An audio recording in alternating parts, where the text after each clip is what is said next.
Hi guys!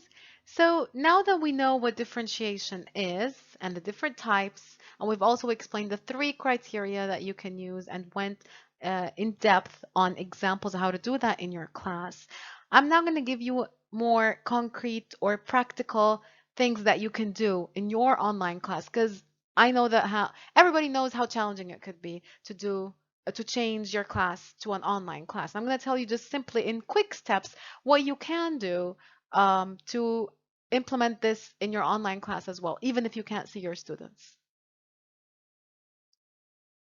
So there are four very simple tips that if you follow, you will be differentiating even if you don't realize it. So the first thing is whenever you're teaching a lesson, provide a wide range of studying resources. So let's say I'm teaching a grammar lesson on tenses, for example.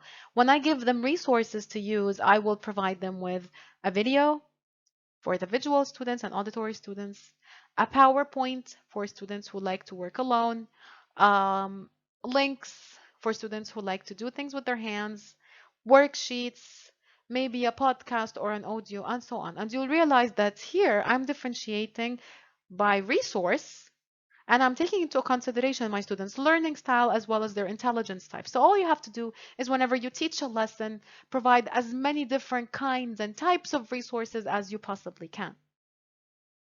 The second thing that you do in your session is when you're planning your lesson plan, make sure you appeal to as many learning styles as possible. So let's say again, I'm teaching a lesson on grammar.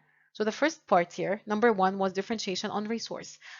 In this part here, in number two, I'm differentiating in the process. So how will I teach them?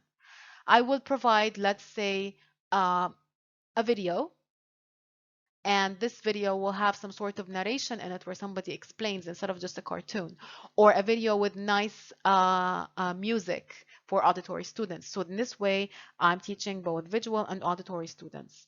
And my read and write students, my tactile students as well. My read write students could be taking their own notes on a piece of paper or on sticky notes. And my tactile students could have some sort of interactive on-screen activity, let's say, or an online whiteboard where they take notes on what I'm teaching, or they match bits and pieces of the lesson together while they watch the video, for example. So just when you put your plan, when you teach, make sure that you have as many learning styles taken into consideration as possible.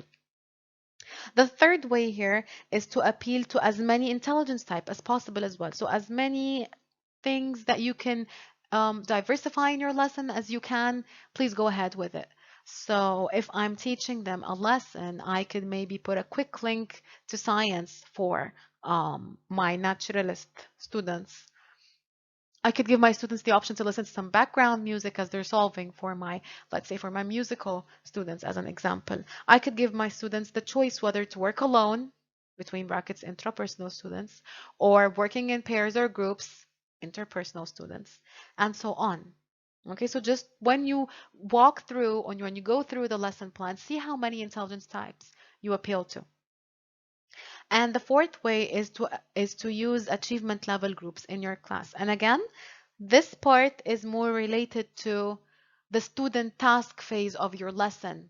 So when you have the student task phase, you can choose to differentiate, for example, today by achievement level. So I'm going to create three different levels of worksheets, three different levels of activities. It's that simple. All right. So once you know their level, provide three different tasks and then tell them, okay, so I've posted three different worksheets. And please, according to your team or to your house, solve the worksheet assigned to you. And you can work in pairs or alone or in groups, whatever, as long as you work on the assigned task. And give them 10 minutes. Okay, so those are four different tactics that you can use to make sure that you differentiate online, and choose the one that fits you the most. So you don't have to, for example, differentiate according to learning style, multiple intelligence, and achievement level in the same session. Sometimes it's a bit hard. You can say today for the grammar, I think there's a lot of drilling exercises, so I prefer to make it leveled by achievement. Maybe another day where they have some sort of productive project that let's say, productive skill that they have to master or a project that they have to submit. Maybe you can then give them more than one product to submit in terms of learning style. Somebody could submit a song, somebody could submit a chart, somebody could submit some sort of visual, a hands-on project. So that's another kind of differentiation based on intelligence type or learning style. And that's it for today. So please just take a moment to reflect on what we just discussed of the 4 tactics that you can use in your online class. And please try to decide on at least one tactic that you can implement in class.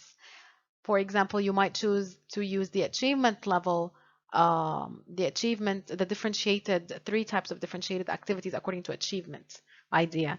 Maybe you might just choose to provide a number of resources. Maybe you might choose to appeal to learning style in your teaching technique. So just take a moment to think of what you can implement in your class and how you can do that in your next online classroom. Thank you guys for watching and see you next lecture.